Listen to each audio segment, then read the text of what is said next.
같이 읽겠습니다. 그가 고난 받으신 후에 또한 그들에게 확실한 많은 증거로 친히 살아계심을 나타내사 40일 동안 그들에게 보이시며 하나님 나라의 일을 말씀하시니라. 한 절 더 보겠습니다. 누가복음 13장입니다.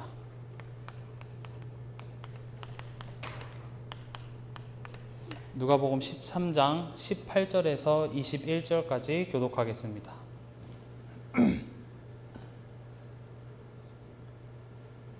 제가 먼저 읽겠습니다. 그러므로 예수께서 이르시되 하나님 나라가 무엇과 같을까? 내가 무엇으로 비교할까? 마치 사람이 자기 채소밭에 갔다 심은 흰자리를 날 같으니 자란 나무가 되어 중에서 이르기까지 거두렸느니라. 또 이르시되 내가 하나님의 나라를 무엇으로 비교할까?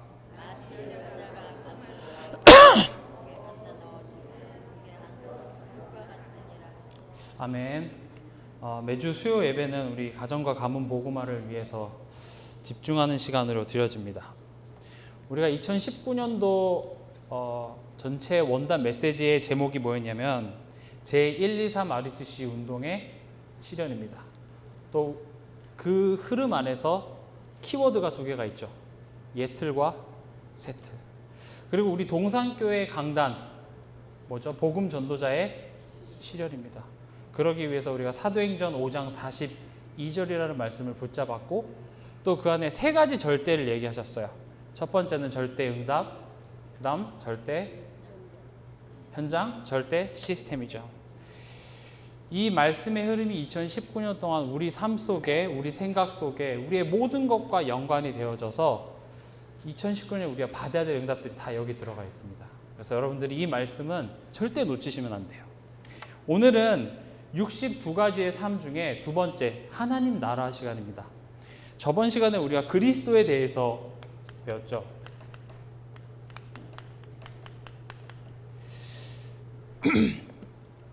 우리가 아무리 교회를 다니고 우리가 아무리 하나님을 사랑해도 그리스도 없는 복음은 복음이 아닙니다. 하나님께서는 그리스도를 통해서 인간에게 기쁜 소식을 주셨기 때문에 그리스도 없는 복음은 복음이 아니에요. 자칭 자기를 교회 다니는 사람, 기독교 신자라고 말하는 사람들의 고백을 들어보면 하나님을 너무 사랑해요. 나는 하나님을 너무 사랑하고 그 하나님의 어떤 그런 따뜻한 이미지, 그리고 아빠와 같은 그런 이미지를 그리워하면서 난 하나님이 필요하고 하나님 사랑하고 찬양하면서 눈물 흘리고, 물론 그게 잘못됐다라는 것이 아니라 아무리 그렇게 해도 그리스도를 붙잡지 아니하면 하나님과 나는 아무런 상관이 없어요. 왜냐하면 하나님께서 길을 주셨는데 그 길이 바로 예수 그리스도예요. 우리는 하나님께 나아갈 수 없어요. 내가 아무리 하나님을 사랑해도, 내가 아무리 하나님을 필요하다고 생각할지라도 우리가 하나님께 나아갈 수 있는 유일한 길은 그리스도예요. 그래서 요한복음 14장 6절에 내가 곧 길이요 진리요 생명이니 나로 말미암지 않고는 아버지께로 올 자가 없다 그랬어요. 성경에 분명히 쓰여 있습니다. 예수 그리스도를 통하지 않고는 아버지께로 올 자가 없다. 그게 바로 그리스도입니다. 우리는 이 그리스도를 통해서 우리의 과거, 현재, 미래 모든 문제에 대한 해답을 찾아낼 수 있어야 돼요. 쉽게 말하면 그래, 그리스도를 통해서 내가 구원 받았어. 그럼 오늘 나의 삶과 그리스도는 무슨 상관이 있는지 거기에 답을 할 수 있어야 돼요. 그리스도가 구원받기 위해 필요하다면 구원받은 우리에게 이제 더 이상 그리스도가 필요 없는 거잖아요.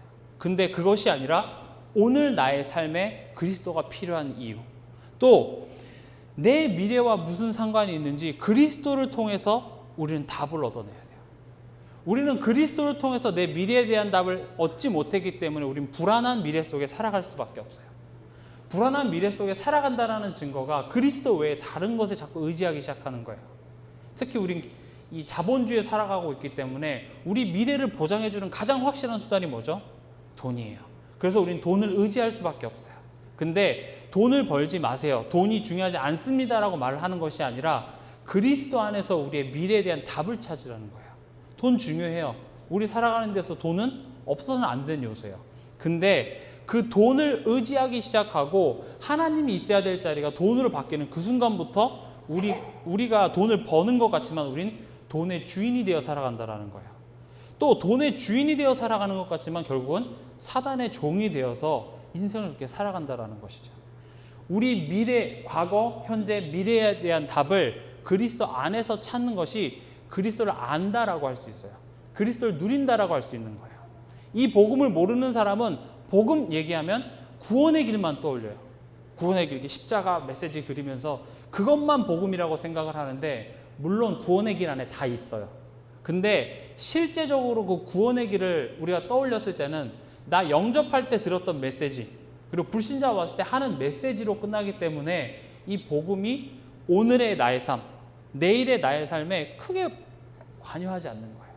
근데 진짜 이 복음이 나의 과거, 현재, 미래의 답으로 다가올 때 구원의 길 정도가 아니라 진짜 모든 문제의 해결자가 아멘이 되어지는 거예요. 모든 문제 해결자입니다 했을 때 진짜 아멘인 거예요. 그리스도가 창세기 3장 문제만 해결한 것이 아니라 내 인생 모든 문제를 해결하셨구나. 더 정확하게 말하면 창세기 3장 문제로 인해서 모든 문제가 왔기 때문에 그 모든 문제를 그리스도께서는 해결하신 거예요. 그리고 또 이 그리스도를 생각하면서 우리가 그리스도의 당위성, 그다음에 필요성, 절대성을 우리가 알고 깨달을 수 있어야 돼요. 그리스도께서 오셔야만 하는 이유. 나는 그리스도가 왜 필요한가? 그리스도가 오신 이유는 나를 구원해 주시기 위해서예요. 또 나를 구원해 주셔서 나로 하여금 구원의 은혜의 지극히 풍성함을 오는 여러 세대에 나타내 주시기 위해서 나를 구원하신 거예요. 그게 하나님께서 나를 구원해 주신 이유가 돼요. 그래서 전도가 중요하고, 그래서 생명운동하는 것이 전부라고 말할 수 있는 것이, 그것이 하나님께서 나를 구원해 주신 이유예요. 그 안에 당위, 필요, 절대성이 다 들어가 있어요. 우리 흔히 그런 얘기를 많이 하죠. 구원의 감격이 회복되어져야 된다, 이런 얘기 많이 하잖아요.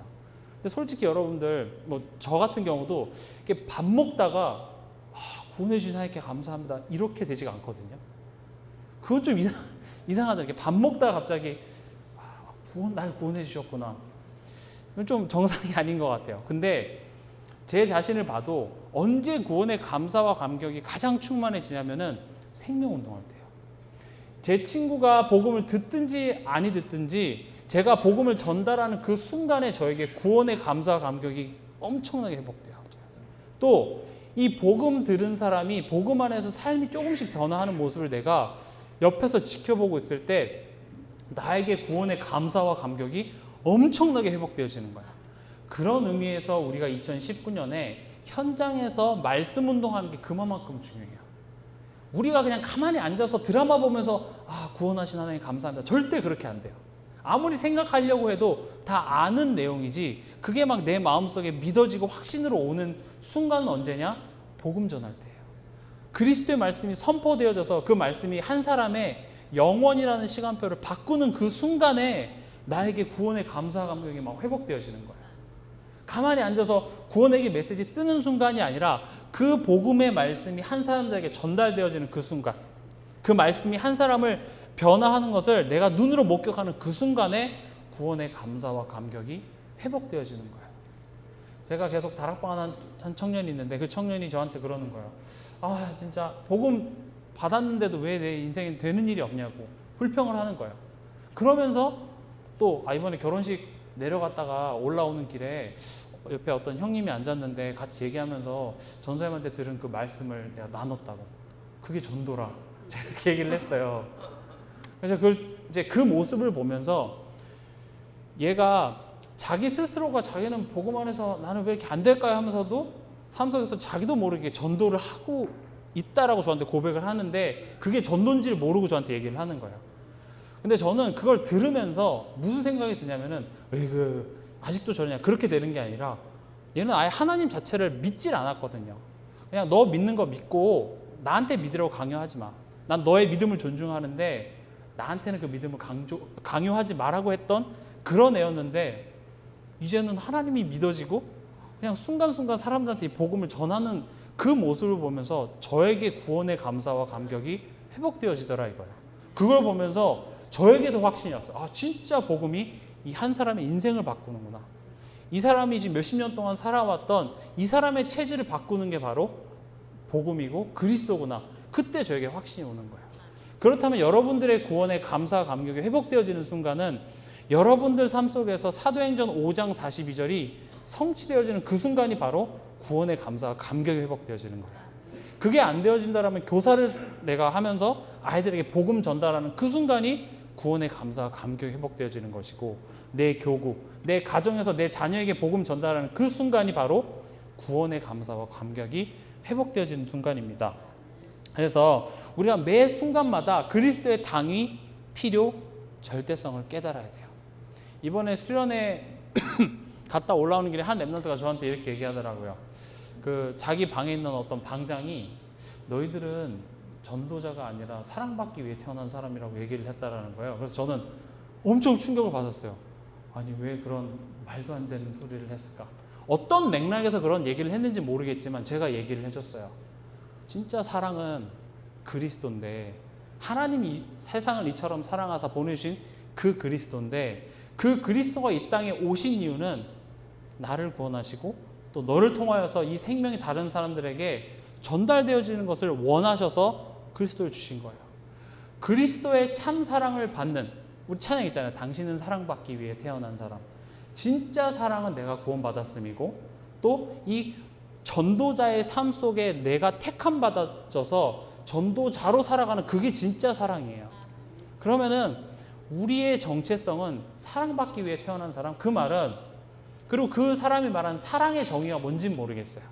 그랬구나 이렇게 위로해주고 밥 한 숟갈 덮어주고 이런 사랑이 아니라, 진짜 사랑은 그리스도 붙잡게 해주는 사랑이에요.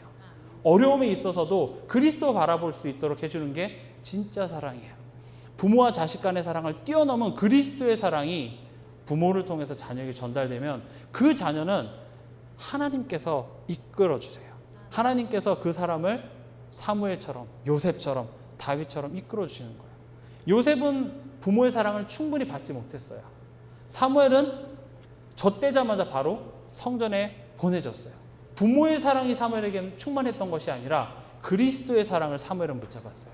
요셉도 하나님의 영에 감동된 사람, 하나님의 사랑, 그리스도를 붙잡았다라는 것이죠.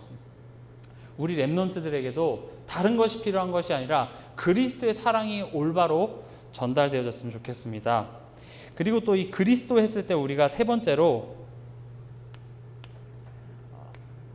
그리스도만으로 완전하고 충분하며 또 그리스도로 이 영원이라는 해답을 저번 시간에 우리가 시편 23편을 통해서 잠깐 봤죠. 여호와는 나의 목자시니 내게 부족함이 없으리로다. 우리 이번 한 주간 살아가면서 부족한 것 투성이었잖아요. 난 이게 부족하고 이것 때문에 힘들고 이것 때문에 나는 슬프고 그런 것들이 많았는데, 다윗은 우리보다 더 악조건 속에서 도망가는 순간에 여호와는 나의 목자시니 내게 부족함이 없다라고 고백을 했어요. 똑같은 하나님, 똑같은 그리스도를 누렸는데 한 사람은 절망 속에서 그리스도로 완전하고 충분하고 영원한 해답을 얻었는데, 왜 나는 내 삶 속에서 똑같은 그리스도인데 왜 나는 누리지 못하는가? 그 부분에 있어서 이번 주 강단 말씀 속에서 여러분들이 답을 찾아내셔야 돼요. 그리고 오늘 하나님 나라라는 이 주제를 가지고도 여러분들이 이 부분에 있어서 답을 낼 때 우린 비로소 그리스도인이라고 말할 수 있어요. 교회 다닌다고 그리스도인이 아니라 진짜 이 세 가지가 이해되어지고 믿어지는 그 사람이 바로 그리스도인인 것입니다. 그럼 본론으로 돌아와서요. 오늘 하나님 나라입니다. 저는 항상 이 하나님 나라가 미지의 세계예요. 어디라고 좀 가르쳐 주면은 좋은데, 찬양도 그 돈으로도 못 가요 하나님 나라, 뭐죠 또 마음 착해도 못 가요 하나님 나라, 믿음으로 가는 나라예요. 어여뻐도 못 가고 못 가요. 그냥 못 가는 나라인데, 믿음으로만 가는 나라인데 어디라고는 가르쳐 주지 않는 그 미지의 세계, 그것은 과연 어디인가? 성경에도 하나님 나라는 어디다 안 말해줘요. 예수님도 오늘 읽은 본문 뭐라고 돼 있죠? 하나님 나라는 뭐와 같을까 하면서 이렇게 설명만 해주지 어디다 이렇게 얘기를 안 해주는 거예요. 아니, 말해주면 비행기 타고 가면 되잖아요. 그렇잖아요. 자동차를 타고 가면 되는데 어디다라고 얘기를 안 해주는 거예요. 이건 무슨 그 파랑새는 있다 그것처럼 파랑새 찾았는데 사실 파랑새는 내 마음속에 있었던 거고 그렇게 속이기 위해서 그런 건가? 근데 제가 한 영화 한 장면을 보면서 그럴 수밖에 없었구나라고 깨달은 게 있어요. 영화 제목은 잘 모르겠는데 어떤 내용이었냐면 그 해적이 바다를 한 번도 본 적이 없는 산적에게 고래를 설명을 해야 돼요. 그러니까 바다를 본 적이 없는 산적한테 고래를 설명을 하니까 이게 환장하겠는 거예요. 그러니까 물고기는 알아요, 산적들이. 물고기다. 물고기 알아. 근데 어마어마하게 크다. 그러니까 뭐 얼마나 큰데 그렇게 말하니까 이게 사람들이 이렇게 동그랗게 앉아 있는데 거기에 동그라미 이렇게 그려요. 그리더니 고래 눈알이 이만하다고. 그 사람들이 에이 뻥치지 마. 그게 무슨 고래야. 그러니까 답답해 미치겠는 거예요. 고래를 본 적이 없는 고래가 아니죠. 바다를 본 적이 없는 사람에게 고래를 설명하려니까 미쳐버리겠는 거예요. 그러니까 또 고래는 입이 어마어마하게 커서 이렇게 배를 삼키기도 한다 그러니까 뻥치지 말라고. 그리고 가끔씩 고래는 숨을 쉬려고 물 위로 올라온다 하니까 완전 뻥쟁이라. 무슨 물고기가 숨을 쉬려고 물 위로 올라가냐. 야, 쟤 저러다가 물고기가 새끼 난다 그러겠다고. 고래가 새끼한테 젖준다고 그러겠다고. 근데 고래는 포유류이기 때문에 새끼를 낳고 젖을 주죠. 그러니까 이제 이 산적이 설명할 방법이 없는 거야. 그리고 가끔씩 고래는 올라와서 숨을 쉬는데 이 목 뒤에 있는 구멍을 통해서 물을 뿜는다 그러니까 야, 코가 목 뒤에 달렸다고? 때려. 때리게 되는 거죠. 하나님 나라를 예수님이 설명하려고 보니까 어떻게 설명해야 될지. 그래서 오늘 본문에 보면 18절에 그러므로 예수께서 이르시되 하나님 나라가 무엇과 같을까? 내가 무엇으로 비교할까 하다가 마치 사람이 채소밭에 갖다 심은 겨자씨 하늘 같으니 자라 나무가 되어 공중에 새들이 그 가지에 깃들었느니라. 이것만으로 좀 제자들 표정 보니까 못 알아들었어요. 그래? 그럼 또 이르시되 내가 하나님 나라를 무엇으로 비교할까? 마치 여자가 가루 선말 속에 갖다 넣어 전부 부풀게 한 누룩과 같으니라 하셨더라. 공생애 동안 하나님 나라에서 다 설명했는데, 그리고 부활하셔서 또 40일 동안 하나님 나라 설명했는데 이제 예수님이 이쯤 되면 알아들었겠지 하고 딱 승천하시려고 하는데 하나님 나라를 회복하시면 이때이니까 이렇게 얘기를 하니까 아이고 머리야. 그래서 내가 그럼 다시 올게. 성령을 보내서 니네 속에 들어가서 알려줄게. 그때까지 기다려. 그리고 올라가신 게 사도행전 1장 1절, 3절, 8절입니다. 그래서 저도 오늘 좀 여러 가지 내용을 가지고 하나님 나라를 한번 쉽게 설명해 보려고 합니다. 첫 번째 설명입니다.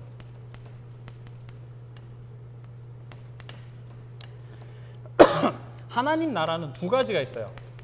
사후 그리고 이 땅. 우리가 죽은 뒤에 하나님 나라는 뭘 얘기하죠? 이거는 쉽게 알죠. 우리의 죽은 뒤에는 하나님 나라는 천국이 딱 있죠. 그럼 문제는 이 땅에서의 하나님 나라를 말하는데 이 땅에서의 하나님 나라는 또 세 가지로 나눌 수가 있습니다. 이게 1이고 2.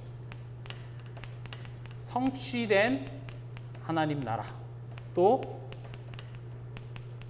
성취 중인 하나님 나라가 있고 또 성취될 하나님 나라가 있습니다. 이것은 이제 많은 하나님 나라에 관한 설교들을 제가 그냥 모아서 정리한 것뿐이에요. 그래서 여러분들이 좀 참고하시면 좋을 것 같습니다.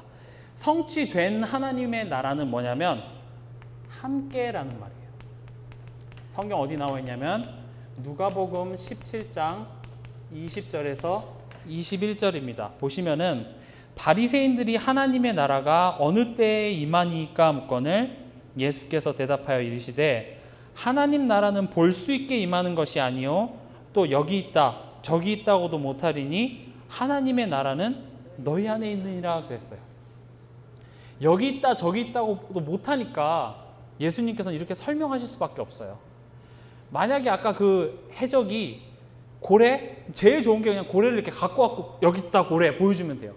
그때 당시에 유튜브가 있었으면 유튜브에서 고래 치면은 이게 고래야 이렇게 말해주면 되는데 보이지가 않으니까 예수님께서도 하나님 나라는 눈에 보이는 것이 아니기 때문에 제자들의 수준에 맞게 여러 가지 예화를 들어서 설명해 줬는데 더 헷갈리게 만들었는지 어쨌든 이해를 못했다라는 거죠.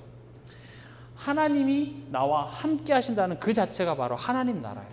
하나님이 계신 그곳이 바로 하나님의 나라인데 우리가 하나님께 갈 수 없기 때문에 하나님께서 내 속에 나와 함께 하시기 때문에 하나님 나라가 내게 임했다라고 하는 거예요. 두 번째 하나님, 성취 중인 하나님 나라는 이 영적 싸움이라는 것에 있습니다. 성경 구절은 마태복음 12장 28절입니다.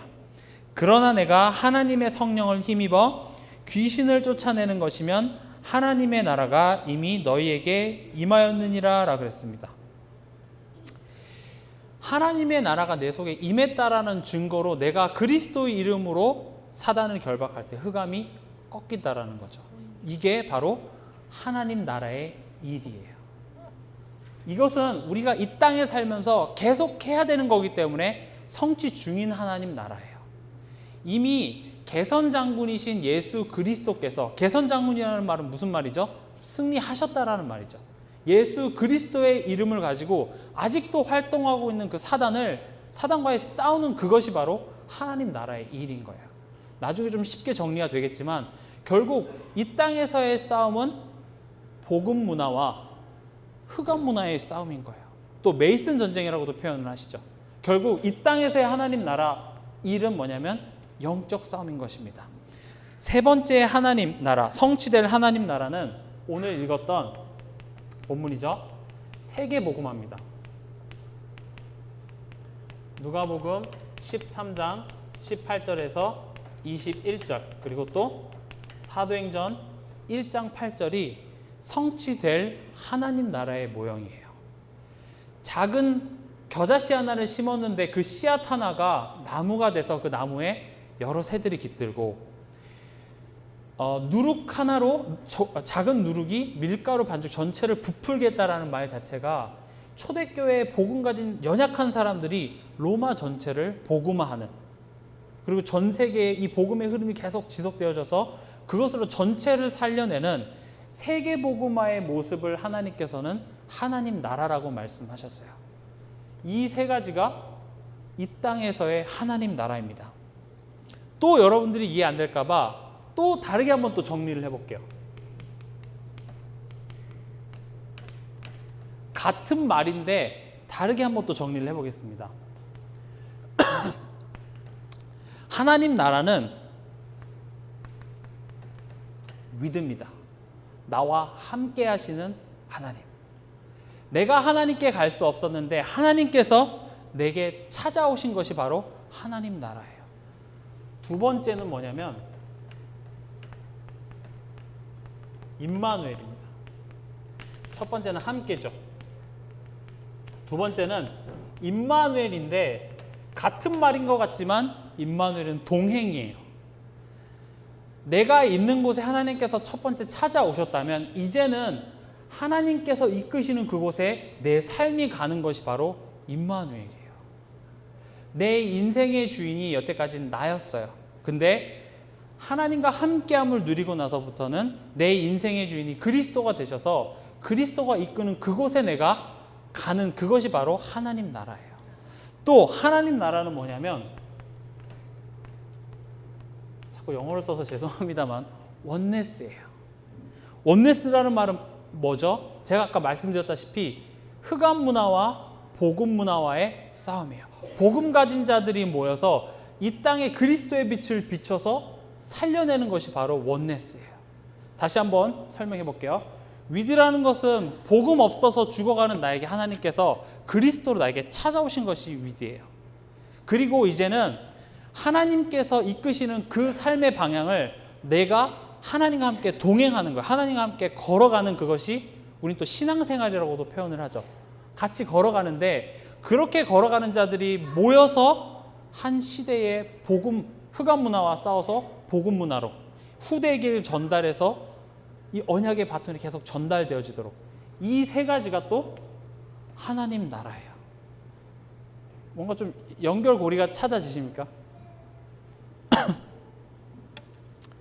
또 세 번째로 또 한번 정리를 해볼게요. 지금 여러 가지를 가지고 하나님 나라가 과연 무엇인가를 설명하는 거예요. 제가 아까 초반에도 말씀드렸다시피 어디에 있으면 제가 어디라고 말하면 되죠. 12번 타고 거기에 내려서 환승해서 가십시오 이렇게 말하면 되는데, 여기 있다고도 저기 있다고도 못하고 눈에 보이는 게 아니니까 저 또한도 뭐다라고 설명하는 것이 아니라 예수님께서 설명하셨던 그대로 지금 저도 같이 설명해 드리고 있는 거예요. 근데 이 설명들을 보다 보면은 감이 오게 되죠. 세 번째는 신자의 7가지 축복이 바로 하나님 나라와 하나님 나라의 일을 설명하는 거예요. 쉽게 말하면 하나님 자녀의 신분과 권세입니다. 첫 번째는 뭐죠? 나는 하나님 자녀라는 것입니다. 이것은 나를 구원하시고 나와 함께 하신다라는 그 비밀을 누리는 것이 하나님 자녀죠. 두 번째는 뭐죠? 성령이 나와 함께 하시고 인도해 주신다라는 사실입니다. 성령이 왜 우리와 함께 하시죠? 왜 나를 인도해 주시죠? 어디로 인도해 가시는 거죠? 사도행전 1장 8절에 답이 나와 있죠. 성령이 임하시는 이유가 증인이에요, 결국은. 내가 밤길에 너무 무서운 거예요. 뒤에서 누가 따라오는 것 같은데 무섭지 않게 해주세요. 그러기 위해서 성령이 계신 게 아니에요. 성령이 나와 함께 하시고 인도해 주시는 것은 내가 길을 잃어버렸을 때 찾게 해주시는 것이 아니라 증인의 삶을 살도록 인도해 주시는 것이 성령의 목적이에요. 세 번째입니다. 기도 응답이죠.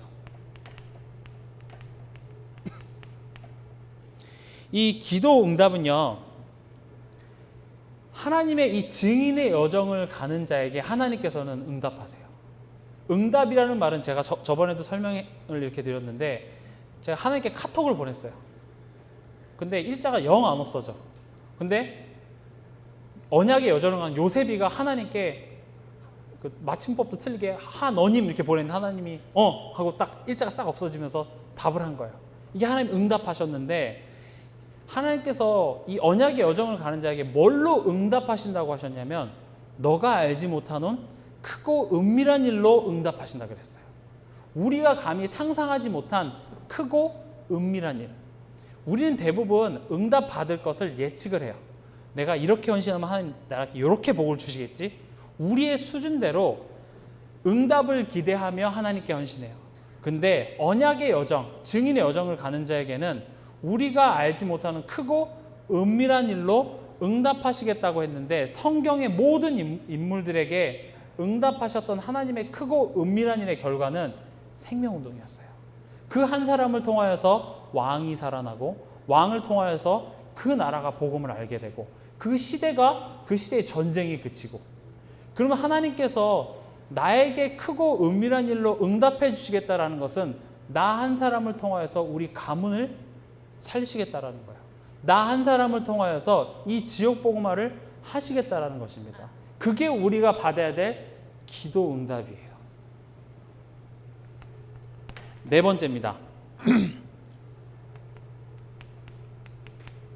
우리가 가는 곳마다, 그리고 예수 그리스도님이 선포되어지는 그 순간마다 흑암이 결박되어지는 것입니다. 저는 이 흑암 결박이라는 것을 이게 바로 전도다라고 저는 표현할 수도 있을 것 같아요.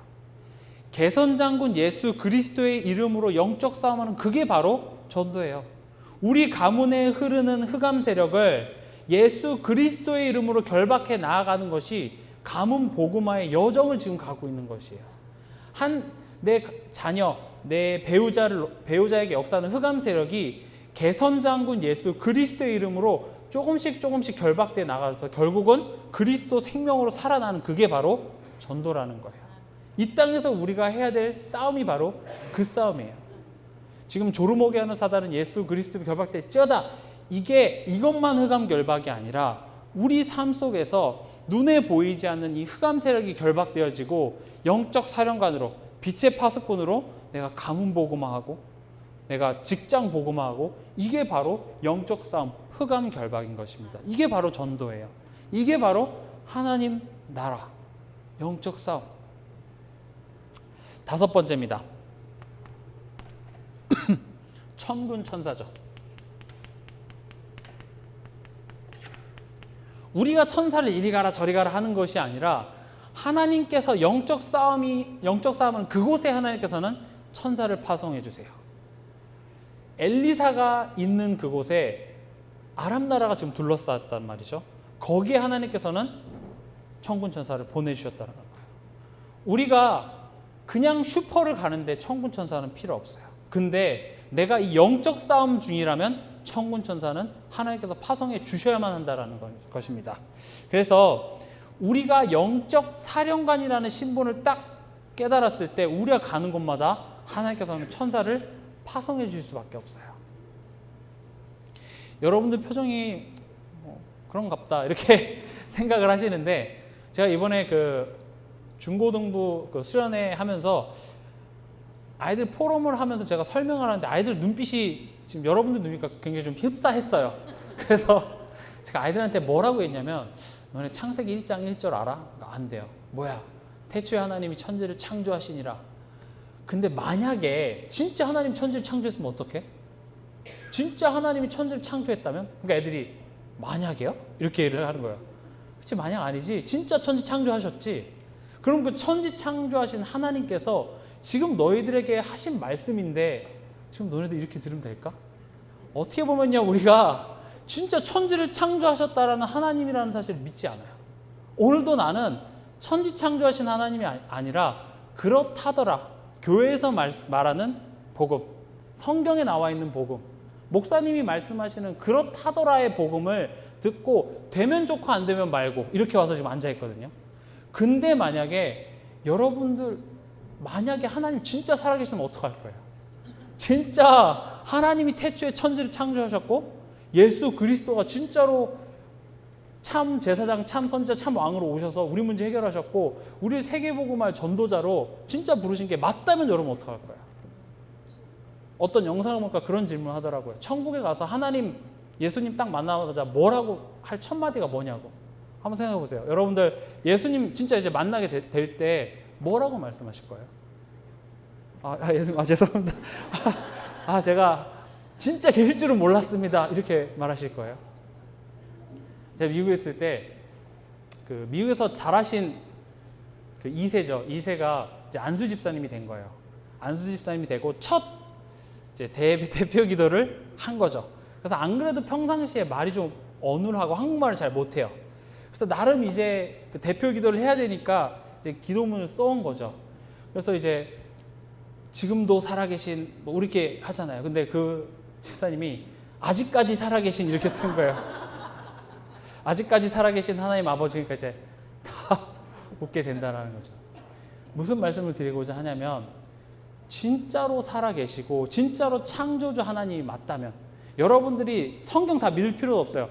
창세기 1장 1절을 진짜 믿는다면 여러분들이 과연 주일날 설교 하나님의 말씀을 그냥 들을 수 있겠어요? 그 하나님께서 답이라고 보내주신 그리스도를 내 기분 내킬 때마다 붙잡고 아니면 말고 이렇게 하시겠어요? 진짜 창조주 하나님께서 주신 그 해답, 그 길이 바로 예수 그리스도. 그분이 우리 인생의 모든 문제를 해결하셨다 그러면 아멘 하면 돼요. 그래서 천국에 갔을 때 예수님 왔을 때 예수님 나 진짜 믿었어요. 역시 계셨군요. 이렇게 해야지 진짜 계셨네요. 그렇게 되면 안 되겠죠. 6번째입니다. 천국. 우린 죽으면 반드시 천국 갑니다. 우리의 영원의 시간표는 천국에 있는 것이죠. 그뿐만 아니라 우린 이 땅에 살면서 천국의 배경을 누리면서 살아가고 있습니다. 7번째, 세계 복음화죠. 이 7가지가 하나님 나라, 하나님 나라의 일이에요. 결국 여러분들이 가만히 생각해보면 같은 말을 늘렸다가 줄였다가 뒤집었다가 엎었다가 지금 이렇게 해놓은 거예요. 같은 말입니다. 또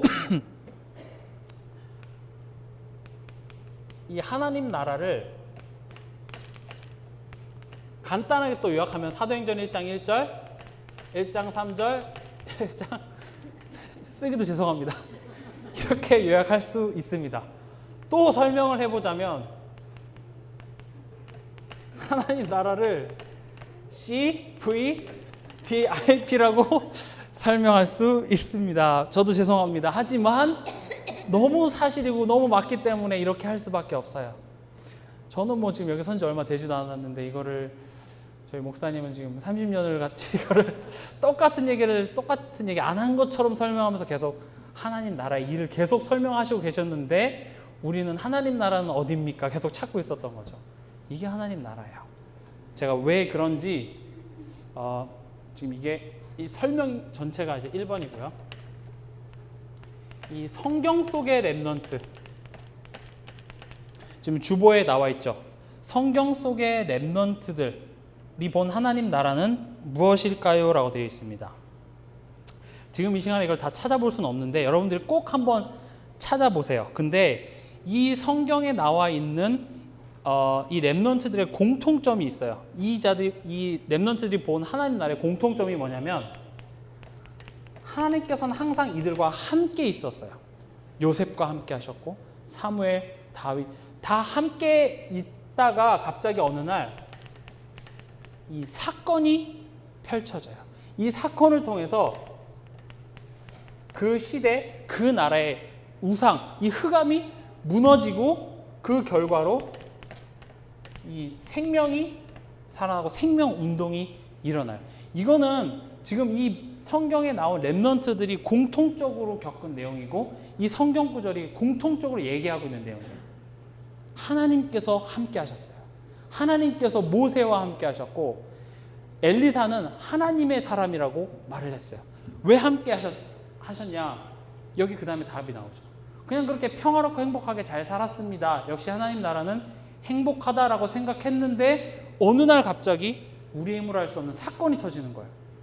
갑자기 그냥 가만히 있다가 자기 우상 만들어서 절해라고 하는 거죠. 그리고 절 안 한 사람에게는 풀물 속에 집어넣겠다. 사건이 생겨요. 근데 그 사건 속에서 흑암과 복음 문화와의 싸움 속에서 복음 딱 선택을 해요.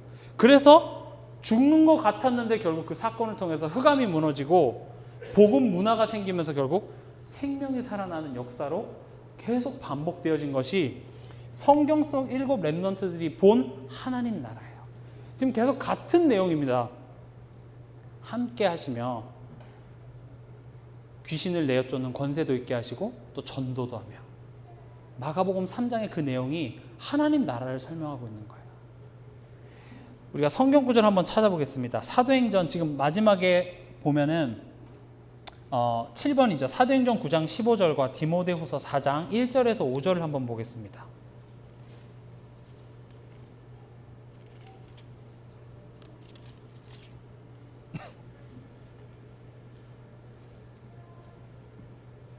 같이 읽겠습니다.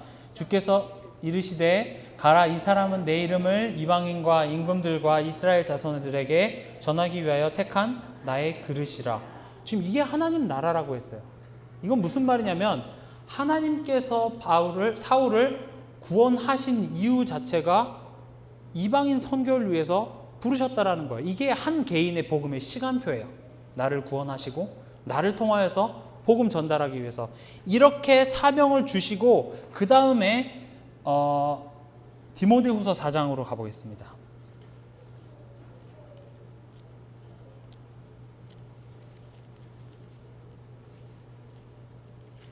디모데후서 4장 1절에서 5절입니다. 교독하겠습니다. 4장 1절에서 5절. 하나님 앞과 살아있는 자와 죽은 자를 심판하실 그리스도 예수 앞에서 그가 나타나실 것과 그의 나라를 두고 엄히 명하노니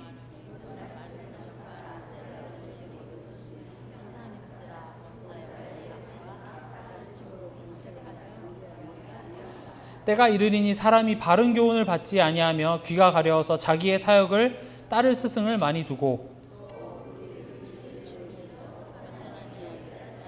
같이 읽겠습니다. 그러나 너는 모든 일에 신중하여 고난을 받으며 전도자의 일을 하며 내 직무를 다하라. 아멘.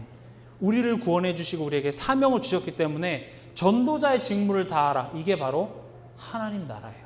바울이 본 하나님 나라였고 디모데가 본 하나님 나라였어요. 뭔가 공통점이 좀 보이시나요? 하나님 나라. 나와 함께 나를 구원해 주신 이유. 전도자.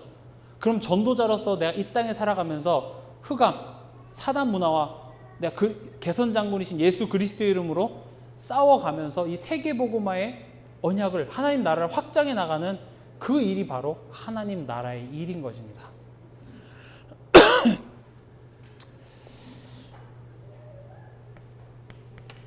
세 번째입니다.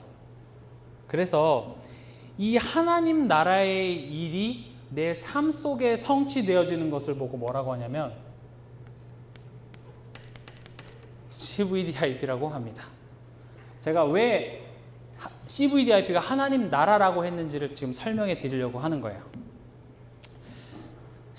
나의 CVDIP가 무슨 말이냐면 하나님 나라를 성취해 가고 이뤄가시는 그 흐름 속에서 내 삶의 스케줄을 찾아내는 게 바로 CVDIP예요.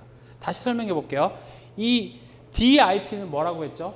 꿈을 꾸고 내가 그 꿈을 이루기 위해서 매일매일 상상하면서 실천해 나가는 그 우리의 삶의 과정을 DIP라고 한다면 CV는 하나님께서 이루고자 하는 언약을 V는 내게 보여주신 거예요. 비전. 하나님께서 이루고자 하시는 언약은 하나님 나라가 이 땅에 확장되기를 원하시는 거예요. 그것을 내게 보여주고 내가 그것을 꿈꾸면서 내가 무엇을 매일매일 실천할 것인가, 이게 바로 CVDIP입니다. 근데 이 CVDIP는 제가 저번 주에도 말씀드렸다시피 한 번에 딱 나오는 것이 아니라 여러분들이 진짜 실제로 해보셨다면 쉽지 않아요. 그리고 하면 할수록 계속 발전되어지고 수정되어지고 깨달음을 주세요. 더 중요한 거는 CVDIP를 썼다가 중요한 것이 아니라 CVDIP를 쓰는 과정이 중요한 거예요. 그 CVDIP를 쓰는 과정을 뭐라고 하냐면 기도라 그래요. 우리가 대부분 사람들이 기도는 뭐라고 하냐면 내가 원하는 것을 하나님께 구하는 것을 기도라고 생각을 해요. 근데 이 CVDIP는 뭐냐면 하나님께서 원하시는 것이 분명히 나에게 있을 텐데 그럼 나는 무엇을 향해 달려가야 됩니까? 오늘 그럼 난 무엇을 해야 됩니까? 이것을 질문해 보는 것이 CVDIP예요.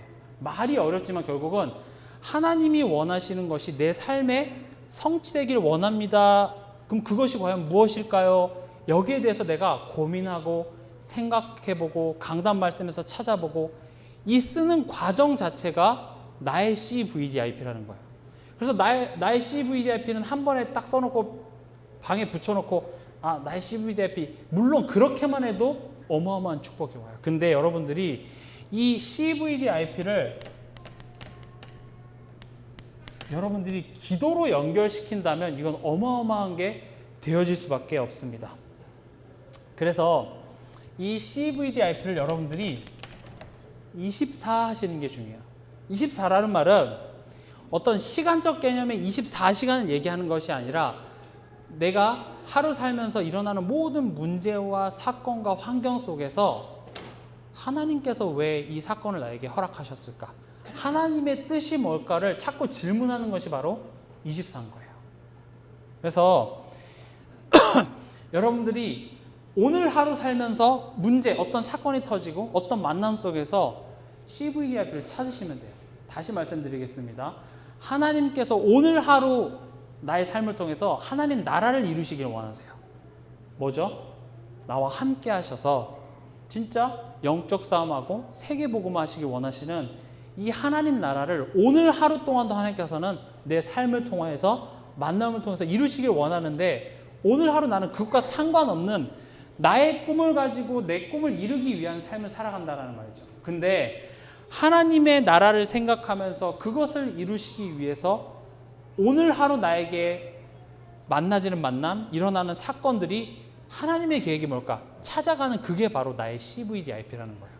오늘 하루 나의 CVDIP, 이번 주에 나의 CVDIP, 2019년에 나의 CVDIP가 분명히 있어요. 하나님이 성취하시고자 하는 그 하나님 뜻 속에서 내 삶을 찾는 과정은 쉽진 않아요. 바로 딱 답이 나오면 너무 좋겠는데 하나님께서는 그 과정을 축복하세요. 하나님 뜻이 뭘까? 그걸 보고 기도라 그래요. 그걸 보고 우린 예배라 그래요. 그걸 보고 우리는 정시 기도라고 합니다. 우리가 하루에 시간을 정해놓고 우리가 이것을 고민하고 생각하는 거죠. 이따 결론에 제가 이 부분에 좀 말씀드리겠습니다.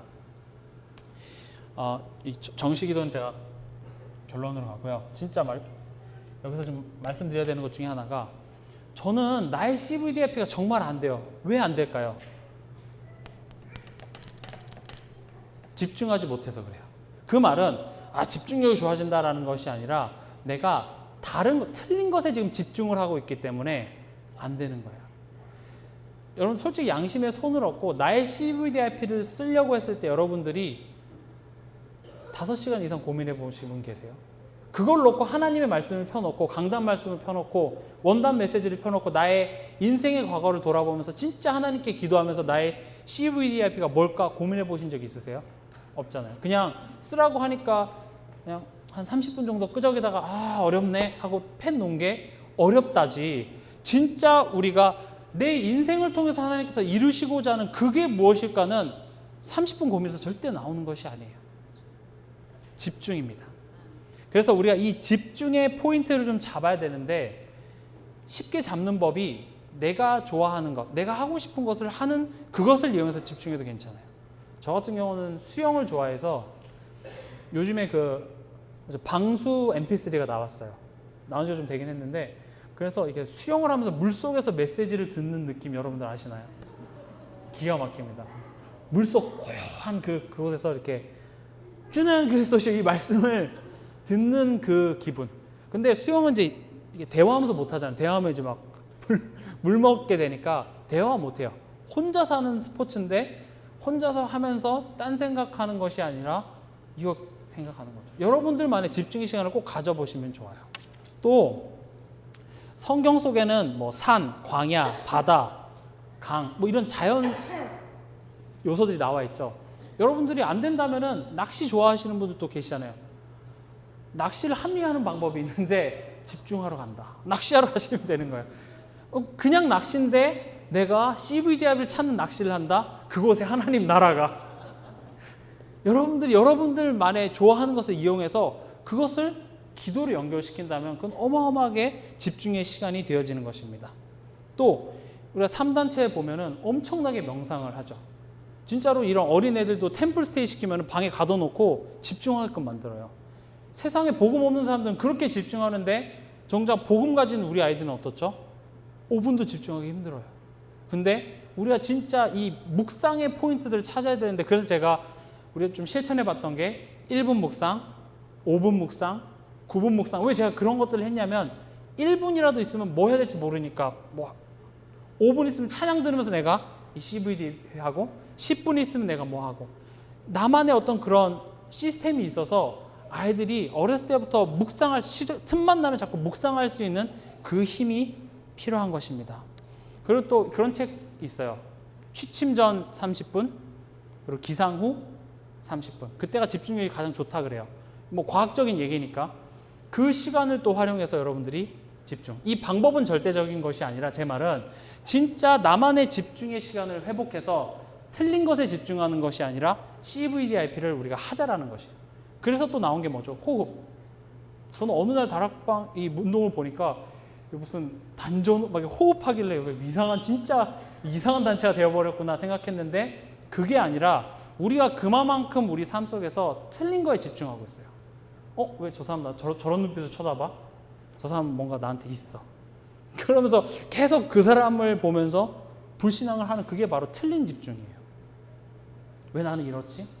그럼 거기 생각에 꼬리에 꼬리를 물고 그게 나에게 상처가 되고 그게 나에게 불신앙이 되어진다는 거죠.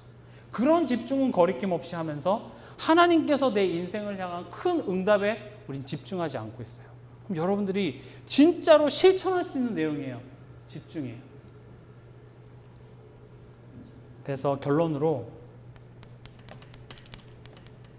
아까 제가 말씀드렸던 것처럼 정식기도입니다. 이 CVDIP는 가지고만 있어서 절대 소용없고요. 기도로 집중해야지만 되어지는 것입니다. 우리가 이 정식기도를 자꾸 하다 보면 이 CVDIP가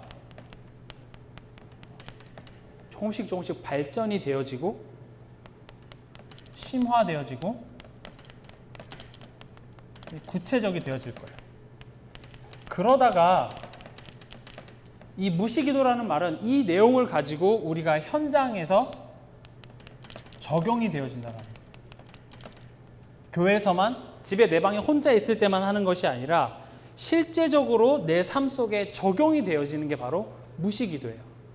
지금 저는 이 여러분들이 잘 아시는 기도, 정시기도, 무시기도, 집중기도를 이 CVDF에 연결시켜서 지금 우리를 보자라는 거죠.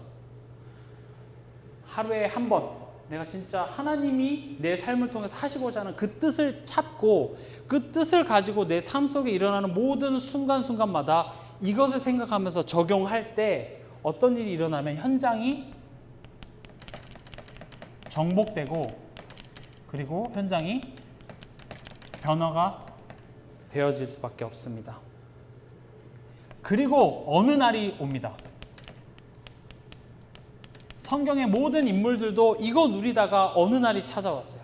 다윗에겐 골리앗이라는 시간표가 찾아왔어요. 요셉에겐 노예와 감옥이라는 시간표가 찾아왔고 다니엘에겐 사자굴이라는 어느 날이 찾아왔는데 이때를 통해서 진짜 하나님의 말씀이 성취되어지고 하나님 나를 통해서 이루고자 하시는 것이 딱 체험이 되어진 거예요. 이때 우리가 해야 될 것이 집중 기도예요. 하나님 나라의 일을 체험하는 시간표. 정말 하나님 나라가 내 삶을 통해서 이루시는구나. 이 세 가지를 우리가 나의 CVDRP를 가지고 꼭 해야 돼요. CVDRP는 단순히 그냥 그 5가지의 항목을 채우자는 것이 아니라 하나님께서 이루시는 그 언약의 흐름 속에서 내 삶의 스케줄을 찾아내는 것이기 때문에 우리들이 평생 해야 될 내용이고 매일 해야 될 내용인 것입니다. 그게 바로 기도이며 시간을 정해놓고 하는 것이 정시기도고 시간을 정해놓고 CVDRP 생각하는 게 시도 때도 없이 하는 게 무시기도고 어떤 사건이 일어났을 때 집중적으로 하나님 이거 해결하게 해주세요 라고 기도하는 것이 아니라 하나님의 뜻이 뭔지를 깊게 집중으로 생각하는 게 바로 집중기도입니다. 그래서 여러분들이 하나님의 나라, 지금 제가 여러 가지를 설명했는데 그림이 그려져야 돼요. 하나님의 나라는 어떻게 보면 내 복음 안에서 내 인생의 시간표가 바로 하나님 나라예요. 왜냐하면 하나님께서는 그것 때문에 나를 원하셔서 부르셨고 함께 있게 하시며 전도도 하고 귀신을 내어쫓는 권세도 있게 하셨다라는 거예요. 그 사람을 보고 뭐라고 하냐면 절대 제자라고 합니다. 그 사람이 받을 응답, 그 사람이 가는 곳, 절대 응답, 절대 현장, 그리고 그것을 지속하는 게 바로 절대 시스템입니다. 그래서 여러분들이 이번 남은 한 주간도 다시 강단 말씀으로 돌아와서 여러분들이 강단 말씀 속에서 진짜 모든 이번 한 주간의 해답을 찾고 혼자 있는 시간에 CVDRP 꼭 찾아내시는 한 주간이 되기 바랍니다. 기도하겠습니다.